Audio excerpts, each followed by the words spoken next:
দিনটি ছিল বড়দিন। আর বড়দিন উপলক্ষে আমি আমার সব ননদিনী এবং বাচ্চা কাচ্চাদেরকে নিয়ে চলে গেছিলাম গেম গ্যালাক্সিতে।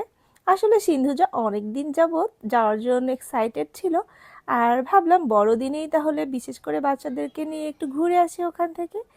আর আমার সিন্ধুজা তো কত এক্সাইটেড দেখেই বুঝতে পারছো। সে প্রত্যেকটা গেমেই অংশগ্রহণ করেছিল আর খুব বেশি এনজয় করছিল। লোকেশনটা কিন্তু বরিশাল টাউনের মিডলে হওয়ায় আমাদের রাত করে ঘুরতে যেতে অনেক বেশি সুবিধা হয়েছিল। ওই দিন এত বেশি ঠান্ডা পড়েছিল, তো এখানে আমার সিন্ধু মণি আবৃত্তি করছিল এবং আমরা সবাই তাকে উৎসাহ দিচ্ছিলাম। তো এরপর এক এক করে সিন্ধুর সব ভাই বোনরা, মানে সিন্ধুর বৃত্ত ভাই, আদুমণি, সবাই মিলে কবিতা আবৃত্তি করছিল যে যার মতো করে। অনেক বছর পর হলেও বরিশাল টাউনের মধ্যে এরকম একটা প্লেস থাকায় আমাদের কিন্তু বাচ্চাদেরকে নিয়ে বেশ ভালো একটা সময় কাটানোর সুযোগ হয়েছে।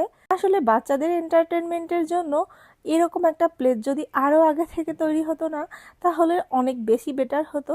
তো যাই হোক, এখানে যে আমাদের বেবিগুলোই শুধু খেলা করছিল এরকমটা কিন্তু নয়, এখানে প্যারেন্টসদেরও কিন্তু খেলাধুলার বিভিন্ন অ্যাক্সেসরিজ আছে। তো বাচ্চারা যখন প্লেগ্রাউন্ডে বিজি ছিল, আমরাও কিন্তু নিজেদের মতো করে ফুটবল খেলছিলাম।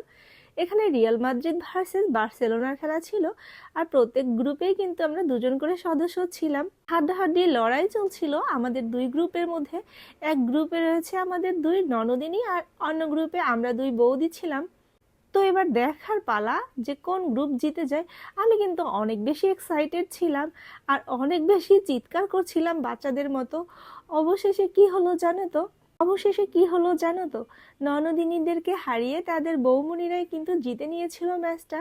আমি অবশ্য অনেক বেশি টেনশন করছিলাম যে কি হয়, কারণ আমাদের মাত্র এক গোলের ব্যবধান ছিল। তো এই যে এখানে খুশি হয়ে আমরা দুজন হাসছি, আর এখানে আমাদের দুই ননদিনী সেটা দেখে কান্না করছিল। ততক্ষণে আমাদের অদ্রিক বেটুও চলে এসেছিল আর সে বল খেলছিল। তো লাস্ট আমরা আরও একটা গেমে অংশগ্রহণ করেছিলাম। এখানে হচ্ছে কয়েন দিয়ে চিপসের প্যাকেট তোলা যায়।